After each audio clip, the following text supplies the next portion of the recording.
اللہ کی ہے، وہ ساری مددیں اللہ تعالیٰ کی ہیں۔ تو اللہ تعالیٰ نے اپنے انبیاء کرام علیہم الصلاۃ والسلام کو ان کی عظمتوں اور شانوں کے لائق ان کو اختیار عطا فرمائے ہیں۔ اس کی تفصیل تو میں زیادہ نہیں عرض کر سکوں گا، ایک دو باتیں عرض کر کے حضور نبی کریم صلی اللہ علیہ وسلم کے عظمت اور شان کے بارے میں عرض کروں گا۔ اللہ تعالیٰ نے حضرت جناب سیدنا عیسیٰ ابن مریم علیہ السلام کے متعلق فرمایا وَرَسُولًا إِلَىٰ بَنِي إِسْرَائِيلَ، اللہ تعالیٰ نے حضرت عیسیٰ علیہ السلام کو بنی اسرائیل کی طرف رسول بھیجا۔ حضرت عیسیٰ علیہ السلام اپنی قوم سے کیا فرماتے ہیں؟ انی اخلق لکم من الطین کہیئۃ الطیر فانفخ فیہ فیکون طیرا باذن اللہ۔ آپ فرماتے ہیں کہ میں مٹی کی مورت بناتا ہوں۔ کیا کرتا ہوں؟ مٹی سے مورت بناتا ہوں۔ یہاں اخلق جو ہے یہ اپنے حقیقی معنی میں نہیں، بلکہ یہاں اخلق بمعنی اجعل کے ہے کہ خلق کے معنی عدم سے کسی چیز کو وجود دینا ہے، اور وہ اللہ تعالیٰ کی صفت ہے۔ اور یہاں صورت حضرت ابراہیم علیہ حضرت عیسیٰ علیہ السلام بناتے ہیں، مٹی تو پہلے ہی رب نے پیدا فرمائی ہے۔ انی اخلق لکم من الطین کہیئۃ الطیر، میں ایک پرندے کی مورت بناتا ہوں، فانفخ فیہ، تو میں اس میں پھونک مارتا ہوں، فیکون طیرا باذن اللہ، تو وہ پرندہ اللہ کے حکم سے اڑ جاتا ہے۔ حضرت عیسیٰ علیہ السلام کی پھونک نے اس مردے کو زندہ کر دیا۔ آپ فرماتے ہیں میں مٹی کی مورت بناتا ہوں تو اس میں پھونک مارتا ہوں تو اللہ کے حکم سے وہ زندہ ہو جاتا، اڑ جاتا ہے۔ تو اللہ تعالیٰ نے حضرت عیسیٰ علیہ السلام کو یہ اختیار دیا کہ وہ مٹی کی مورت بنا کر اس میں پھونک ماریں تو وہ اللہ تعالیٰ کے حکم سے وہ زندہ ہو جاتا ہے۔ اب یہاں پر ایک بات میں ضمناً عرض کر دوں، اللہ تعالیٰ نے بتوں کی بے بسی اور لاچاری کو بیان کرتے ہوئے فرمایا ان الذین تدعون من دون اللہ لن یخلقوا ذبابا ولو اجتمعوا لہ، بے شک وہ لوگ جو اللہ کے سوا اوروں کی عبادت کرتے ہیں یا ان کو معبود سمجھ کر پکارتے ہیں، وہ تو ایک مکھی بھی پیدا نہیں کر سکتے اگرچہ وہ سارے ہی جمع ہو جائیں۔ اس آیت سے معلوم ہوا کہ بت کچھ نہیں بنا سکتے۔ اگر اس سے اللہ کے نبی یا ولی مراد لیے جاتے تو قرآن کی دوسری آیت سے تعارض ہوتا۔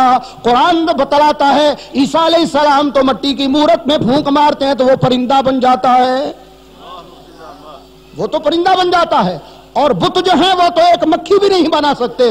معلوم یہ ہوا کہ یہ آیت رب نے مشرکوں اور بتوں کی مذمت میں نازل فرمائی ہے، نہ کہ اپنے نبیوں اور ولیوں کے متعلق۔ اللہ اکبر۔ تو بت جو ہیں وہ کچھ نہیں بنا سکتے، ان سے مکھی اگر کچھ چھین لے تو وہ واپس نہیں لے سکتے، لیکن اللہ کے پیارے حضرت عیسیٰ علیہ السلام وہ مٹی کی مورت بنا کر اس میں پھونک مارے تو وہ پرندہ بن کر اڑ جاتا ہے۔ اللہ کے بندوں کو اللہ تعالیٰ کی طرف سے یہ قدرت اور یہ اختیار دیا گیا ہے۔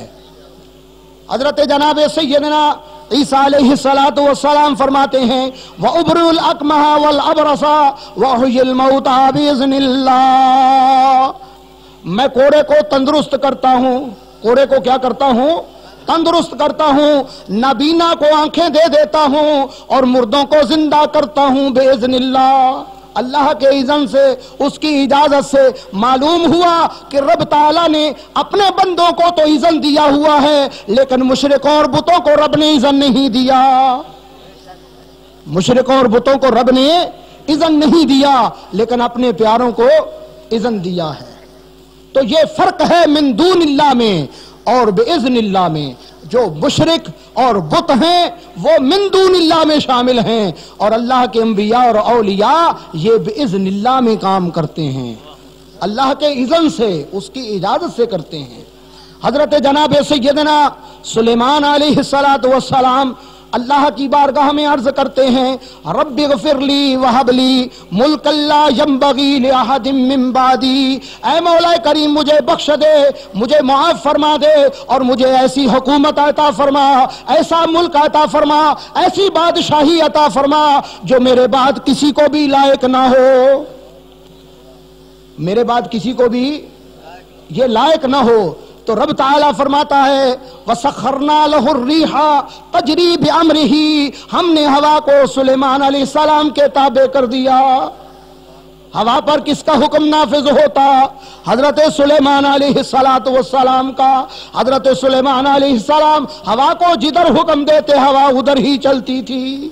یہ معنی نہیں کہ جب حضرت سلیمان علیہ السلام کا حکم ہوا پر نافذ ہو گیا تو خدا معطل ہو گیا، ہرگز ایسا نہیں ہے۔ بعض لوگ وہ یہ خیال کرتے ہیں کہ اگر اللہ کے پیارے کے لیے یہ کمال مان لیا گیا تو اللہ کے پاس کیا رہ گیا، تو یہ غور نہیں کرتے اللہ تعالیٰ نے مجھے اور آپ کو زمین دی ہے یا نہیں دی، جہاں آپ نے مکان بنائے، جہاں آپ کھیتی باڑی کرتے ہیں، اس پر اپنی ملکیت کا دعویٰ کرتے ہیں یا نہیں کرتے؟ جب تم اپنی ملکیت کا دعویٰ کرتے ہو تو بتاؤ اس وقت وہ چیزیں خدا کی ملکیت میں نہیں ہوتی؟ اگر تمہاری ملکیت میں آ جائیں وہ چیزیں تو رب کی ملکیت سے خارج نہیں ہوتی۔ تو یاد رکھو اللہ تعالیٰ اپنے پیاروں کو مالک بنا دے تو رب کی ملکیت سے تب بھی وہ خارج نہیں ہوتی۔ اللہ اکبر یا رسول اللہ۔ حضرت جناب سیدنا سلیمان علیہ السلام کے تابع شیاطین کو کر دیا، اور پھر رب تعالیٰ حضرت سلیمان علیہ السلام سے فرماتا ہے ھذا عطاؤنا فمنن او امسک بغیر حساب، اے سلیمان یہ ہمارا احسان ہے تم پر، اب تم کسی پر احسان کرو یا نہ کرو تم سے پرسش نہ ہوگی۔ اللہ تعالیٰ نے سلیمان علیہ السلام کو بادشاہی دی تو بادشاہی میں اختیار بھی عطا فرمایا ہے۔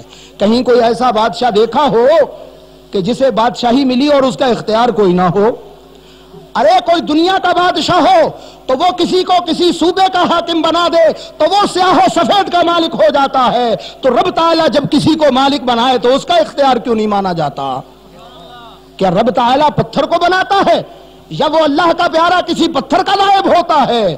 وہ اللہ تعالیٰ کا نائب ہوتا ہے۔ اگر بندہ سمجھ لے تو سب کچھ اسی میں آ جاتا ہے، جو نائب ہوتا ہے اللہ فرماتا ہے۔ حضرت جناب سیدنا سلیمان علیہ السلام کو اللہ تعالیٰ نے یہ اختیار عطا فرمایا کہ ان کو حکومت عطا فرما دی، ان کا حکم ہواؤں پر بھی چلتا، ان کا حکم جنات پر بھی چلتا، تو رب تعالیٰ نے انہیں یہ اختیار عطا فرما دیا۔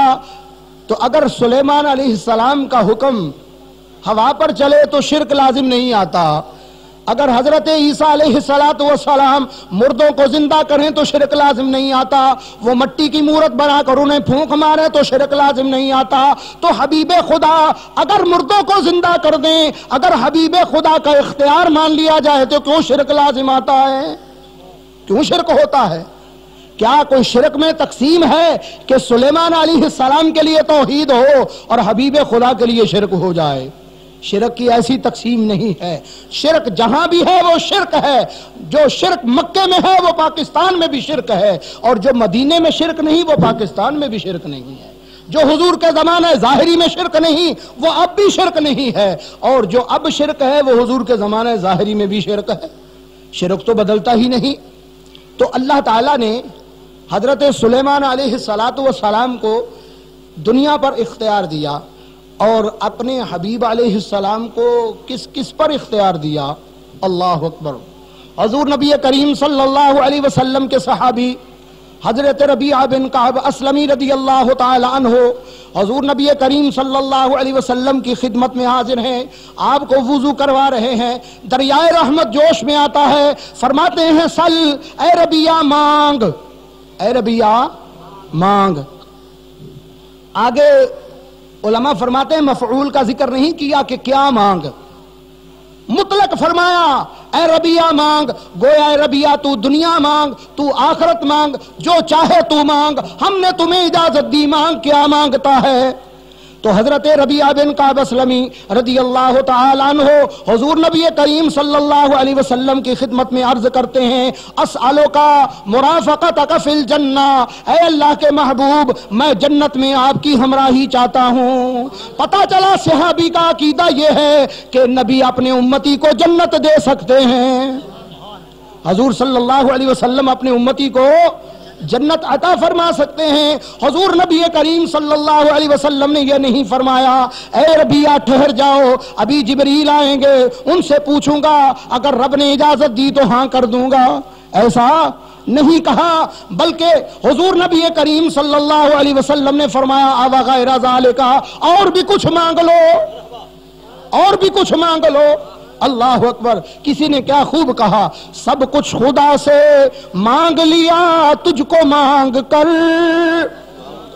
سب کچھ خدا سے مانگ لیا تجھ کو مانگ کر، اٹھتے نہیں ہیں ہاتھ میرے اس دعا کے بعد۔ جب میں نے اللہ اکبر یا رسول اللہ یا رسول اللہ، حضور نبی کریم صلی اللہ علیہ وسلم سے صحابی جنت مانگتے ہیں اور حضور انہیں جنت عطا فرماتے ہیں۔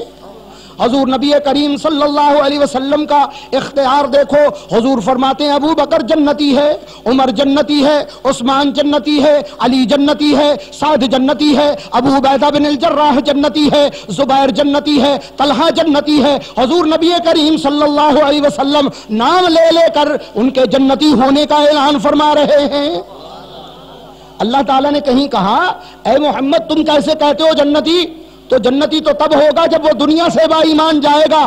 تمہیں تو جیسے بعض لوگ کہتے ہیں نبی کو تو اپنے خاتمے کا حال معلوم نہیں تو کسی کا کیا جانے گا، معاذ اللہ الیاذ باللہ تعالی۔ حضور نبی کریم صلی اللہ علیہ وسلم سے رب نے یہ نہیں فرمایا کہ اے محمد اے پیارے تم ابو بکر کو جنتی کیوں کہتے ہو، کیا معلوم تمہارے بعد وہ کفر پر ہو جائیں یا ایمان پر رہیں۔ ہرگز ایسا نہیں ہوا، بلکہ حضور نبی کریم صلی اللہ علیہ وسلم نے ان کے جنتی ہونے کا اعلان فرما دیا اور اپنے شہزادوں کے متعلق فرمایا الحسن والحسین سیدہ شباب اہل الجنہ، یہ حسن اور حسین جنتی نوجوانوں کے سردار ہیں۔ صرف جنتی ہی نہیں فرمایا بلکہ جنتیوں کا قائد بھی بتا دیا۔ اپنی صاحبزادی حضرت سیدہ فاطمہ رضی اللہ تعالی عنہا کے متعلق فرمایا فاطمہ تو سیدہ تو نساء اہل الجنہ، یہ میری بیٹی فاطمہ جنتی عورتوں کی سردار ہے۔ یہ اللہ تعالیٰ نے یا رسول نبی کریم صلی اللہ علیہ وسلم کو رب نے یہ اختیار دیا، وہ جسے چاہتے ہیں اسے جنت عطا فرما دیتے ہیں۔ علماء فرماتے ہیں ان اللہ تعالی قد ملکہ الجنت، رب نے حضور کو جنت کا مالک بنا دیا، جنت حضور کی جاگیر بنا دی، جسے چاہیں حضور جنت عطا فرما دیں، حضور جسے چاہیں جنت دے دیں۔ اللہ اکبر۔ حضرت جناب سیدنا موسیٰ علیہ السلام کے بارے میں حدیث صحیح میں ہے کہ جب آپ کے انتقال کا وقت آیا تو حضرت جناب سیدنا اسرائیل علیہ السلام روح قبض کرنے کے لیے آپ کی خدمت میں آئے، بغیر اذن کے روح قبض کرنا چاہی، فلطم موسیٰ، تو موسیٰ علیہ السلام نے ایک تھپڑ رسید کر دیا، ففقع عینہ، تو حضرت اسرائیل علیہ السلام کی آنکھ کا ڈیلا باہر نکل آیا۔ تو اللہ تعالیٰ کی بارگاہ میں حضرت اسرائیل علیہ السلام حاضر ہوتے ہیں اور عرض کرتے ہیں ارسلتنی الی عبد لا یرید الموت، اے مولا تو نے مجھے ایسے بندے کی طرف بھیجا جو مرنے کا ارادہ ہی نہیں رکھتا، جو مرنا ہی نہیں چاہتا، تو نے مجھے اسے پاس بھیجا۔ قرآن کیا کہتا ہے اذا جاء اجلہم لا یستاخرون ساعتا ولا یستقدمون، جب کسی کی موت کا وقت آ جائے تو نہ ایک لمحہ آگے ہوتا ہے نہ پیچھے ہوتا ہے۔ لیکن حضرت موسیٰ علیہ السلام سے پوچھا نہیں ہے، بغیر پوچھنے کے قبضے روح فرمانے لگے تو حضرت موسیٰ علیہ السلام نے ایک تھپڑ مار دیا۔ میں آپ سے پوچھتا ہوں اگر آپ میں سے کوئی مرنا نہ چاہے تو کیا اسرائیل علیہ السلام آپ کو چھوڑ کر چلے جائیں گے؟ اگر آپ نہ چاہیں مرنا تو اسرائیل علیہ السلام چھوڑ کر چلے جائیں گے؟ لیکن وہاں تو بات اور دیکھ رہے ہیں کہ حضرت موسیٰ علیہ السلام مرنا نہیں چاہتے تو اسرائیل علیہ السلام روح قبض نہیں کرتے۔ تو اللہ تعالیٰ نے حضرت موسیٰ علیہ السلام کو یہ اختیار عطا فرمایا نا، وہ چاہیں دنیا میں رہنا تو دنیا میں رہ لیں، اور اگر وہ ہمارے پاس آنا چاہیں تو ہمارے پاس آ جائیں۔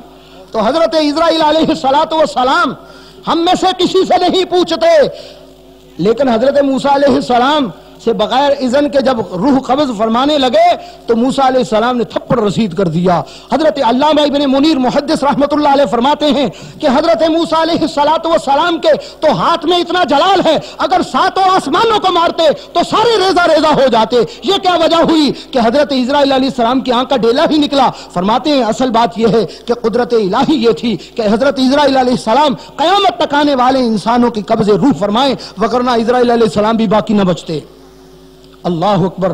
تو اللہ تعالیٰ نے حضرت اسرائیل علیہ السلام کو بھیجا کہ جاؤ جا کر میرے کلیم سے کہو کہ بیل کی پشت پر ہاتھ رکھے، جتنے بال ہاتھ کے نیچے آ جائیں گے اتنے سال اور عمر عطا فرما دیں گے۔ تو حضرت موسیٰ علیہ السلام سے آ کر حضرت اسرائیل علیہ السلام عرض کرتے ہیں تو آپ فرماتے پھر کیا ہوگا؟ عرض کیا حضور پھر قبض روح ہوگی؟ فرمایا لو پھر ابھی لے جاؤ۔ اللہ اکبر۔ معلوم ہوا اللہ کے خاص بندے جو ہیں وہ اذن دیں تو حضرت اسرائیل علیہ السلام ان کی روح قبض کرتے ہیں۔ اور ایسا کیوں ہوا؟ ہمیں تو یوں سمجھ میں آتا ہے کہ حضرت اسرائیل علیہ السلام کو حضرت کلیم علیہ السلام نے یہ سبق دینا چاہا کہ اے اسرائیل، میں اللہ کا کلیم ہوں، تو میری بارگاہ میں بغیر میری اجازت کے قبض روح کرنے آئے ہو، میرے بعد تو اللہ کے حبیب آئیں گے، وہاں ایسا نہ کرنا، وہاں نہ ایسا کرنا۔ اور کیسے ہوا؟ اللہ اکبر۔ حدیث صحیح میں ہے حضرت اسرائیل علیہ السلام ایک عرابی کی صورت میں آتے ہیں، بارگاہ رسالت میں دروازہ کھٹکھٹاتے ہیں۔ حضرت سیدہ خاتون جنت رضی اللہ تعالیٰ عنہ فرماتی ہیں جاؤ ابھی حضور آرام کر رہے ہیں۔ تھوڑی دیر کے بعد پھر آ جاتا ہے۔ پھر جب آواز پہچانی تو حضرت فاطمہ رضی اللہ تعالیٰ عنہ نے اسے سرزنش کی۔ حضور نے پوچھا کسے جھڑک رہی ہو؟ عرض کیا حضور کوئی عرابی اور بدوی معلوم ہوتا ہے، پہلے بھی آیا پھر آیا، اسے میں نے کہا ہے۔ فرمایا یہ بدوی نہیں، یہ تو وہ ہے جو باپ بیٹی میں جدائی کروا دیتا ہے، یہ تو اذن مانگ رہا ہے۔ اور دلائل النبوہ میں امام بہقی رحمت اللہ علیہ نے لکھا اور صاحب مشکات نے اس کو اپنی مشکات میں بیان کیا کہ حضرت جبریل علیہ السلام حضور کی خدمت میں حاضر ہوئے اور عرض کی حضور رب کریم سلام فرماتا ہے اور یہ اللہ کا فرشتہ اسماعیل علیہ السلام حاضر ہے۔ رب نے حکم فرمایا میرے محبوب سے پوچھو، اگر وہ اذن دیں تو روح قبض کر لیں ورنہ واپس آ جانا۔ حضور اگر اجازت ہو تو قبض روح کی جائے۔ حضور نبی کریم صلی اللہ علیہ وسلم اپنے آخری ایام میں خطبہ ارشاد فرماتے ہیں ان للہ عبدا خیرہ اللہ تعالی، اللہ کا ایک بندہ ہے جسے رب نے اختیار دیا ہے، چاہے وہ دنیا میں رہے چاہے اللہ کے پاس آ جائے، تو اس نے اللہ کے پاس جانا پسند فرما لیا ہے۔ فبکا ابو بکر، تو ابو بکر رونے لگے۔ صحابہ کرام فرماتے ہمیں تعجب ہوا اس بوڑھے کو کیا ہو گیا؟ حضور تو ایک آدمی کے متعلق کہہ رہے ہیں، ایک بندے کی بابت فرما رہے ہیں کہ رب نے اسے اختیار دیا ہے۔ تو حضرت ابو بکر صدیق فرماتے ہیں یہ وہی تو ہیں جنہیں اختیار ہے۔ اور صحابہ فرماتے ہیں ابو بکر ہم میں سب سے زیادہ علم والے تھے۔ حضور نبی کریم صلی اللہ علیہ وسلم کے صحابی حضرت سعد رضی اللہ تعالیٰ عنہ، حضرت امام جلال الدین سیوطی رحمت اللہ علیہ خصائص کبریٰ شریف میں فرماتے ہیں حضرت سعد رضی اللہ تعالیٰ عنہ یہ مبشرہ عشرہ مبشرہ میں سے ہیں۔ حضور نبی کریم صلی اللہ علیہ وسلم نے اللہ تعالیٰ کی بارگاہ میں ان کے لیے دعا فرمائی اللہم استجب لسعد اذا دعاک، یا اللہ کریم جب میرا سعد عرض کرے تو مان لینا، میرا سعد جب عرض کرے تو مان لینا۔ ایک تعارف کروا دیا۔ اللہ اکبر۔ امام جلال الدین سیوطی رحمت اللہ علیہ فرماتے ہیں حضرت سعد رضی اللہ تعالیٰ عنہ کا آخری وقت آیا تو اللہ کی بارگاہ میں عرض کرتے ہیں اللہم ان لی بنین صغارا، یا اللہ کریم میرے بیٹے چھوٹے ہیں، فاخر عنی الموت، مجھ سے دور کر دے موت کو، فاخر عنہ 20 سنتا، تو حضرت سعد رضی اللہ تعالیٰ عنہ سے 20 سال موت کو مؤخر کر دیا گیا۔ اللہ حضور نبی کریم صلی اللہ علیہ وسلم کے صحابی حضرت سعد رضی اللہ تعالیٰ عنہ کو حضور نے یہ دعا دی اے مولا میرا سعد جو عرض کرے اس کی مان لینا۔ کیا حضرت اسرائیل علیہ السلام کسی ایسے شخص کی روح قبض نہیں کرتے جس کے بیٹے چھوٹے ہوں؟ کیا نہیں روح قبض کرتے ہیں؟ لیکن یہاں تو حضور کی دعا کا اثر ہے کہ حضرت سعد عرض کرتے یا اللہ میرے بیٹے چھوٹے ہیں ابھی میں مرنا نہیں چاہتا، تو رب تعالیٰ ان کے لیے 20 سال اور زیادہ عمر بڑھا دیتا ہے۔ تو یہ اللہ کے پیارے بندوں کے اختیار ہیں، یہ اللہ کے پیارے بندوں کے اختیار ہیں اور یہ رب نے دیے ہیں۔ یہ کس نے دیے ہیں؟ رب نے دیے ہیں۔ اگر کوئی کہے کہ رب نہیں دیتا تو وہ رب تعالیٰ پر ایسی بات باندھتا ہے جس کا اللہ نے حکم نہیں دیا۔ بلکہ اللہ نے یہود کے بارے میں کہا وقالت الیہود ید اللہ مغلولہ، یہود نے کہا اللہ کنجوس ہو گیا، اس کے ہاتھ بند ہو گئے، وہ کچھ دیتا نہیں۔ رب تعالیٰ فرماتا ہے غلت ایدیہم ولعنوا بما قالوا، ان یہودیوں کے ہاتھ بند ہیں اور لعنتی ہو گئے یہ بات کہہ کر۔ رب فرماتا ہے بل یداہ مبسوطتان ينفق کیف یشاء، وہ تو دونوں ہاتھوں سے بانٹ رہا ہے، اللہ تعالیٰ تو دونوں ہاتھوں سے بانٹ رہا ہے۔ حضور فرماتے انما انا قاسم واللہ یعطی، رب میرا عطا فرماتا ہے، میں تقسیم کرتا ہوں، میں بانٹتا ہوں۔ پتہ یہ چلا یہود کا عقیدہ ہے کہ رب کچھ نہیں دیتا، یہود کا عقیدہ ہے کہ رب کچھ نہیں دیتا۔ محمد الرسول اللہ کا عقیدہ کیا ہے؟ رب تعالیٰ فرماتا ہے قل اللہم مالک الملک تؤتی الملک من تشاء، اے محبوب تم ہماری عطا کا خطبہ پڑھو۔ یہودی تو منکر ہیں، وہ تو کہتے ہیں اللہ کچھ دیتا نہیں، اے محبوب تو بتا۔ اللہ کے محبوب فرماتے ہیں، رب تعالیٰ فرماتا ہے محبوب تم کہہ دو اے مالک ملک تو جسے چاہے بادشاہی دے دیتا ہے، تو جسے چاہے سلطنت عطا فرما دیتا ہے۔ تو رب تعالیٰ تو عطا فرماتا ہے، یہودی کہتا ہے رب کچھ نہیں دیتا۔ تو مسلمان کو عقیدہ کون سا رکھنا چاہیے، یہودیوں والا یا حضور والا؟ حضور سید عالم صلی اللہ علیہ وسلم فرماتے ہیں اللہم مالک الملک تؤتی الملک من تشاء، اے مالک ملک تو جسے چاہے بادشاہی دے دیتا ہے، سلطنت دے دیتا ہے۔ حضرت یوسف علیہ السلام کو رب تعالیٰ نے سلطنت عطا فرمائی، حضرت سلیمان علیہ السلام کو رب نے سلطنت عطا فرمائی۔ تو حضور سید الانبیاء ہیں، حضور کی سلطنت تو اس سے بھی بڑھ کر ہے۔ حضور نبی کریم صلی اللہ علیہ وسلم نے فرمایا ہر نبی پاک کے 2 وزیر زمین پر ہیں اور 2 وزیر آسمانوں پر ہیں، اور آپ جانتے ہیں وزارت وہاں ہوتی ہے جہاں اس کی حکومت ہوتی ہے۔ حضور نبی کریم صلی اللہ علیہ وسلم نے فرمایا وَأَمَّا وَزِيرَايَا مِنْ أَهْلِ الْأَرْضِ، زمین میں میرے وزیر ابو بکر اور عمر ہیں، وَأَمَّا وَزِيرَايَا مِنْ أَهْلِ السَّمَاءِ، اور آسمانوں پر میرے وزیر جبریل اور میکائیل ہیں۔ یہ حضور کے وزیر ہیں۔ تو وزیر بے اختیار کے ہوتے ہیں یا با اختیار کے ہوتے ہیں؟ با اختیار کے ہوتے ہیں۔ تو ہم حضور کو با اختیار حاکم مانتے ہیں اللہ تعالیٰ کی عطا سے، ہم حضور کو حاکم مانتے ہیں اللہ تعالیٰ کی عطا سے، رب نے حضور کو حاکم بنایا۔ اب ایک مثال اور سنیں، اللہ تعالیٰ نے فرمایا وَاسْتَشْهِدُوا شَهِيدَيْنِ مِن رِّجَالِكُمْ، جب تم اپنے معاملات کرو تو اپنے میں سے 2 مرد گواہ بنا لیا کرو۔ فَإِن لَّمْ يَكُونَا رَجُلَيْنِ فَرَجُلٌ وَامْرَأَتَانِ مِمَّن تَرْضَوْنَ مِنَ الشُّهَدَاءِ، اگر 2 مرد نہ ہوں تو 1 مرد اور 2 عورتیں بنا لو۔ معاملات میں اللہ نے کیا حکم فرمایا کہ 2 مرد گواہ بناؤ، اگر 2 مرد نہ ہو تو 1 مرد اور 2 عورتیں گواہ بنا لو، یہ اللہ نے حکم فرما دیا۔ اب اللہ نے حضور کو کتنا اختیار عطا فرمایا ہے۔ حضور نبی کریم صلی اللہ علیہ وسلم نے ایک آدمی کے ساتھ سودا کیا جانور کا، تو اس کو پیسے زیادہ ملنے لگے تو وہ مکر گیا سودے سے۔ حضور نبی کریم صلی اللہ علیہ وسلم سے کہنے لگا گواہ لے کر آؤ پھر میں مانوں گا۔ حضور نبی کریم صلی اللہ علیہ وسلم اپنے صحابہ کو فرماتے ہیں من یشہد لی منکم، تم میں سے کون میری گواہی دیتا ہے میں نے اس سے سودا کیا ہے؟ تو صحابہ کرام اس اصول کی بنا پر خاموش ہیں کہ جب سودے کے وقت گواہ موجود ہوں تو پھر وہ گواہی دیں، لیکن حضرت خزیمہ انصاری رضی اللہ تعالیٰ عنہ آگے بڑھ کر عرض کرتے ہیں خدا کی قسم میں گواہی دیتا ہوں کہ آپ نے اس سے سودا کیا ہے۔ حضور فرماتے ہیں تم اس وقت کب موجود تھے؟ آپ نے عرض کیا اللہ کے محبوب جب آپ نے آسمانوں کی خبریں دیں تو میں نے اس کی تصدیق کی، جب آپ ان کے بارے میں جھوٹ نہیں بولتے تو یہ کیسے ہو سکتا ہے اس سودے میں آپ جھوٹ بول رہے ہوں؟ میں گواہی دیتا ہوں آپ نے سودا کیا۔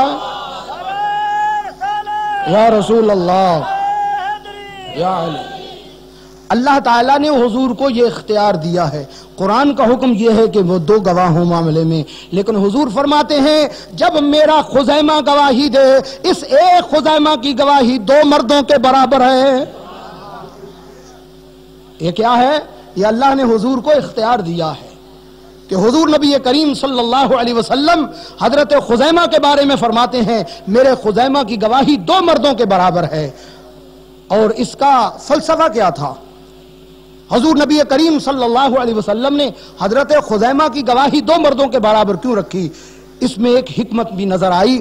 ایک تو حضور کا اختیار نظر آیا اور دوسرا حکمت یہ نظر آئی جب حضرت جناب سیدنا ابو بکر صدیق رضی اللہ تعالیٰ عنہ کے عہد خلافت میں قرآن کریم کتابی صورت میں جمع ہونے لگا تو ضابطہ یہ تھا جو آیت لے کر آئے اس کے ساتھ 2 گواہ بھی آئیں، وہ یہ بتائیں کہ یہ حضور نے فرمایا، یہ اللہ کی آیتیں ہیں۔ تو حضرت خزیمہ رضی اللہ تعالیٰ عنہ جب ایک صحابی سورہ توبہ کی آخری 2 آیات لقد جاءکم رسول من انفسکم یہ 2 آیتیں لے کر آئے تو ان سے پوچھا گیا تمہارا اس بات پر گواہ کون ہے؟ تو انہوں نے کہا حضرت خزیمہ ہے، حضرت خزیمہ ہے۔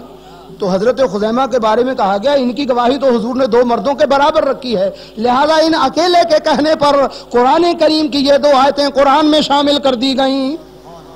یہ اللہ تعالیٰ نے حضور کو اختیار دیا ہے۔ آپ کی خدمت میں ایک آدمی حاضر ہوا، عرض کیا حضور میں مسلمان ہونا چاہتا ہوں لیکن میں 5 نمازیں نہیں پڑھوں گا۔ آج اگر کوئی ہم سے کہے کہ میں مسلمان اس شرط پر ہوتا ہوں کہ میں نماز نہیں پڑھوں گا، ہم کہتے ہیں کہ قسمہ نکھا۔ ہمارے لیے یہ اختیار نہیں ہے کہ ہم کسی سے کہہ دیں کہ تمہیں نماز معاف ہے، لیکن حضور کا حق یہ ہے، حضور کا اختیار ہے یہ کہ اس آدمی سے آپ نے 2 نمازوں پر ہی اس کا ایمان قبول فرما لیا۔ اسے فرمایا تو 2 نمازیں پڑھ لیا کرنا، تو مسلمان ہو جا۔ تو حضور صلی اللہ علیہ وسلم کو اللہ تعالیٰ نے یہ اختیار عطا فرمایا ہے، اور رب تعالیٰ فرماتا ہے یحل لہم الطیبات ویحرم علیہم الخبائث۔ اللہ کے محبوب علیہ السلام طیب اور پاکیزہ چیزیں حلال فرماتے ہیں اور خبیث چیزیں حرام فرماتے ہیں۔ اللہ تعالیٰ نے حلال اور حرام کرنے کی نسبت حضور کی طرف فرمائی۔ حضور بھی حرام کرتے ہیں اور حضور بھی حلال کرتے ہیں، اور حضور نبی کریم صلی اللہ علیہ وسلم نے غیب کی خبر دی، فرمایا کہ ایک پیٹ بڑا آدمی تکیہ لگائے بیٹھے وہ یہ کہے کہ ہم تو اسے ہی حلال جانتے ہیں جسے اللہ نے اپنی کتاب میں حلال کیا، اور اسے ہی حرام جانتے ہیں جسے اللہ نے حرام کیا۔ آپ فرماتے الا وانما حرم رسول اللہ کما حرم اللہ، سن لو اللہ کے رسول نے بھی ایسے حرام کیا جیسے رب نے حرام کیا ہے۔ حضور جس کو حرام کر دیں وہ کیا ہو گیا؟ وہ حرام ہو گیا، اور حضور جسے حلال کر دیں اس کے لیے حلال ہو گیا۔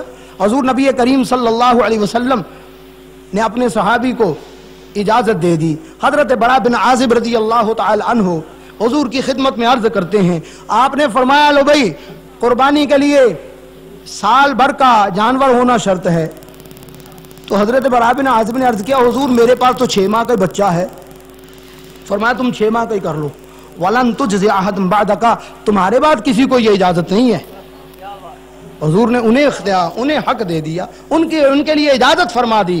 اللہ اکبر۔ تو حضور نبی کریم صلی اللہ علیہ وسلم کا رب فرماتا ہے فَلَا وَرَبِّكَ لَا يُؤْمِنُونَ حَتَّى يُحَكِّمُوكَ فِي مَا شَجَرَ بَيْنَهُمْ، اے محبوب مجھے تیرے رب کی قسم یہ لوگ اس وقت تک مومن نہیں ہو سکتے جب تک اپنے جھگڑوں میں آپ کو اپنا حاکم نہ مان لیں۔ جو حضور کی کو حاکم مانے اسے ایمان ملے گا، اور جو حضور کی حاکمیت کا انکار کرے گا وہ ایمان سے خارج ہو جائے گا۔ اللہ تعالیٰ کی بارگاہ میں دعا ہے کہ اللہ تعالیٰ ہمیں اپنے پیاروں کے اختیار کو دل و جان سے تسلیم کرنے کی توفیق عطا فرمائے۔ الصلاۃ والسلام علیک یا سیدی یا رسول اللہ وعلی آلک وصحابک یا سیدی یا حبیب اللہ۔ پچھلی مرتبہ میں یہاں وہ عارف والا میں حاضر ہوا تو انہوں نے مجھے ایک بات کہی تھی وہ آج میں پوری کر دوں، اس میں بھی حضور کا اختیار دیکھیں۔ اللہ اکبر۔ ایک اعرابی کعبہ شریف کا طواف کر رہا ہے، اسے کوئی دعا نہیں آتی تو وہ پڑھتا ہے یا کریمو یا کریم یا کریمو یا کریم۔ حضور نبی کریم صلی اللہ علیہ وسلم کو اس کی یاد ایسی پسند آئی کہ آپ بھی اس کے پیچھے پیچھے فرمانے لگے یا کریمو یا کریم، یا کریمو یا کریم۔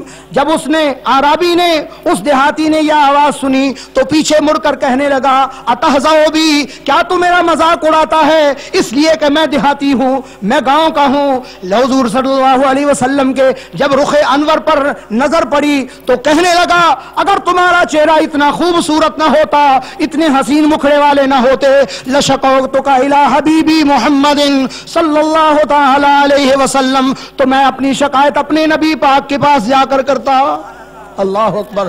حضور نبی کریم صلی اللہ علیہ وسلم نے فرمایا اتعرف نبیک، کیا تو اپنے نبی کو پہچانتا ہے؟ کیا تو اپنے نبی کو جانتا ہے؟ عرض کیا نہیں۔ فرمایا پھر اس پر ایمان کیسے لایا ہے؟ کیسے تو نے انہیں مان لیا؟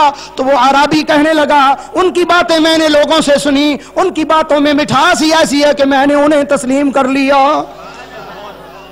حضرت شیخ محقق رحمت اللہ علیہ فرماتے ہیں نہ تنہا عشق از دیدار خیزد، بساکی دولت از گفتار خیزد۔ یہ ضروری نہیں کہ حسین مکھڑے والے کو دیکھ کر ہی پیار ہوتا ہے، کبھی پیارے کی باتیں سن کر بھی پیار ہو جاتا ہے۔ ہم نے حضور کو دیکھا نہیں، ہم نے اپنے آقا مولا کو دیکھا نہیں، ان کے کمال سنتے ہیں دل میں پیار آتا ہے، ان کے کمال سنتے ہیں دل میں پیار آتا ہے کہ اللہ تعالیٰ نے اپنے محبوب کو کتنی شان عطا فرمائی، کتنی عظمتیں عطا فرمائیں۔ حضور نبی کریم صلی اللہ علیہ وسلم اس عربی سے یہ سن کر فرماتے ہیں اے تجھے خوشخبری ہو، جس کے پاس تو شکایت لے جانے والا ہے وہ میں ہی تیرا نبی ہوں۔ انا نبیک فی الدنیا و شفیعک فی الاخرہ، دنیا میں میں تیرا نبی ہوں، آخرت میں تیرا سفارشی ہوں، آخرت میں تیرا سفارشی ہوں۔ اللہ کے نبی اللہ کی بارگاہ میں ہمارے سفارشی ہیں۔ آج کئی لوگ کہتے ہیں کہ جو اللہ کی بارگاہ میں کسی کو سفارشی جانے وہ مشرک ہو جاتا ہے، الیاذ باللہ تعالی۔ رب تعالی فرماتا ہے وَلَوْ أَنَّهُمْ إِذْ ظَلَمُوا أَنفُسَهُمْ جَاءُوكَ فَاسْتَغْفَرُوا اللَّهَ وَاسْتَغْفَرَ لَهُمُ الرَّسُولُ لَوَجَدُوا اللَّهَ تَوَّابًا رَحِيمًا۔ جب لوگ اپنی جانوں پر ظلم کر لیں اور پھر اے محبوب تیری بارگاہ میں آ جائیں، اللہ سے معافی مانگیں اور رسول بھی ان کی اللہ کی بارگاہ میں سفارش کر دے، واستغفر لهم الرسول، رسول بھی ان کے لیے بخشش کی دعا کر دے، استغفار کر دے، ان کے لیے بخشش کی سفارش کر دے، لوجد اللہ تواب الرحیمہ، تو وہ ضرور رب کو بہت توبہ قبول فرمانے والا مہربان پائیں۔ تو حضور نبی کریم صلی اللہ علیہ وسلم نے اس عربی سے فرمایا میں دنیا میں تیرا نبی ہوں اور آخرت میں تیرا شفیع ہوں، تیرا سفارشی ہوں۔ حضرت جبریل حاضر ہوئے، عرض کی حضور رب کریم فرماتا ہے اس نے آپ کے سامنے اونچی آواز سے گفتگو کی ہے، قیامت کے دن ہم اس کا حساب لیں گے۔ عربی کو جب بتایا تو اس کو غالباً وجد آ گیا، تو وہ کہنے لگا ان حاسبنی احاسبہ، اگر رب میرا حساب لے گا تو میں بھی اس کا حساب لوں گا۔ حضور نے فرمایا وہ تو خالق ہے اور تو اس کی مخلوق ہے، وہ تو حساب لے سکتا ہے، تو اس کا کیسے حساب لے گا؟ عرض کی حضور وہ میرے گناہ گنے گا میں اس کی رحمتیں گنوں گا، وہ میری خطائیں گنے گا میں اس کی بخششیں گنوں گا، پھر عرض کروں گا مولا اگر تیری رحمت تھوڑی ہے تو دوزخ میں پھینک دے، اور اگر میرے گناہ تھوڑے ہیں تیری رحمت زیادہ ہے تو معاف کر دے، حساب کر لے۔ تو حضرت جبریل پھر حاضر ہوتے ہیں، عرض کی حضور رب کریم فرماتا ہے اس عربی سے کہہ دو لا یحاسبنی ولا احاسبہ، نہ یہ ہمارا حساب لے نہ ہم اس کا حساب لیں۔ تو اللہ تعالیٰ نے یا رسول اللہ یا رسول اللہ، اللہ تعالیٰ نے حضور نبی کریم صلی اللہ علیہ وسلم کو بڑی عظمت اور شان عطا فرمائی ہے، ان کی شان کا تو ہمیں کنارہ معلوم نہیں۔ ہم حضور نبی کریم صلی اللہ علیہ وسلم کی شان کو کما حقہ نہ جان سکتے ہیں نہ بیان کر سکتے ہیں۔ رب تعالیٰ اپنے محبوب کی عظمت اور شان کو جانتا ہے، وہی حضور کے مرتبے اور مقام سے واقف ہے، مخلوق میں سے کوئی بھی حضور کے مرتبے اور مقام سے واقف نہیں ہے۔ حضور نبی کریم صلی اللہ علیہ وسلم سے رب تعالیٰ فرماتا ہے محبوب آپ کا رب آپ کو اتنا دے گا کہ آپ راضی ہو جائیں گے، کہا ہے نا رب کریم نے وَلَسَوْفَ يُعْطِيكَ رَبُّكَ فَتَرْضَىٰ۔ تو حضور کی شان محبوبیت یہ ہے، آپ فرماتے ہیں اِذًا لَا أَرْضَىٰ وَوَاحِدٌ مِّنْ أُمَّتِي فِي النَّارِ، میں پھر اپنے رب سے اس وقت تک راضی نہ ہوں گا جب تک میرا ایک امتی بھی دوزخ میں رہا۔ یہ حضور کو رب نے اختیار دیا ہے، حضور کو رب تعالیٰ نے یہ شان عطا فرمائی ہے۔ میں اور آپ نے رب کو دیکھا نہیں۔ حضرت خالد بن ولید رضی اللہ تعالیٰ نے گاؤں میں گئے تو لوگوں نے پوچھا رسول کیا ہوتا ہے؟ فرمایا میں ان کی پوری تفصیل نہیں بتا سکتا۔ تو انہوں نے کہا اجمالی طور پر بتاؤ، تو فرمایا قدر المرسل علی قدر المرسل، فرمایا اگر بھیجے ہوئے کی شان کو جاننا ہو تو بھیجنے والے کی شان کو جان لو۔ جس رب نے حضور کو بھیجا ہے، اگر تم رب کی شان کو جان لو گے تو بھیجے ہوئے کی شان بھی جان لو گے۔ جب اس کی قدرت و شانوں کا اندازہ ہم نہیں لگا سکتے، احاطہ ہم نہیں کر سکتے، تو اس کے بھیجے ہوئے کی شان کا اندازہ کیسے لگا سکتے ہیں؟ یہ تو ایک جھلک دیکھنے کی تاب نہیں عالم کو، وہ اگر جلوہ کریں کون تماشائی ہو۔ اللہ تعالی ہمیں حضور کی عظمتوں کو دل و جان سے تسلیم کرنے کی توفیق عطا فرمائے۔ وآخر دعوانا ان الحمدللہ رب العالمین۔ آن شمع بز میں ہدایت پہ لاکھوں سلام، شمع بز میں ہدایت پہ لاکھوں سلام، فتح باب نبوت پہ بے حد درود، ختم دور رسالت پہ لاکھوں سلام، مصطفیٰ جان رحمت پہ لاکھوں سلام، شمع بز میں ہدایت پہ لاکھوں سلام، پہلے سجدے پہ روز ازل سے درود یادگاری، یہ امت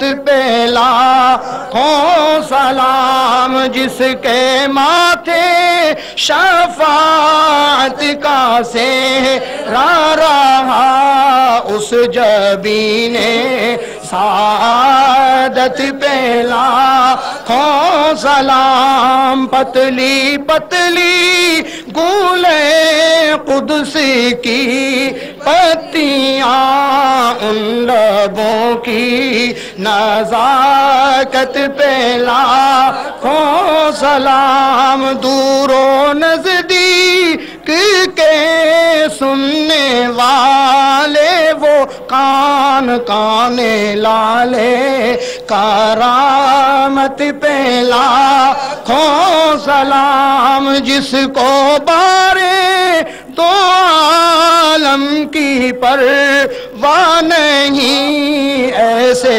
بازو کی قوت پہ لاکھوں سلام، الغرض ان کے ہر منہ پہ بے حد درود، الغرض ان کے ہر منہ پہ بے حد درود، ان کی ہر خو و خصلت پہ لاکھوں سلام، ان کے مولا کہ ان پر کروڑوں درود، ان کے اصحاب و عطرت پہ لاکھوں سلام، بے عذاب و عتاب و حساب و کتاب تا ابد اہل سنت پہ لاکھوں سلام، کاش محشر میں جب ان کی آمد ہو اور بھیجیں سب ان کی شوکت پہ لاکھوں سلام، مصطفیٰ جان رحمت پہ لاکھوں سلام، شمع بز میں ہدایت پہ لاکھوں سلام، وہ رضا جس نے لکھا یہ پیارا سلام، اس کی پرنور تربت پہ لاکھوں سلام، قلب میں ڈال دی عظمت مصطفیٰ، حکمت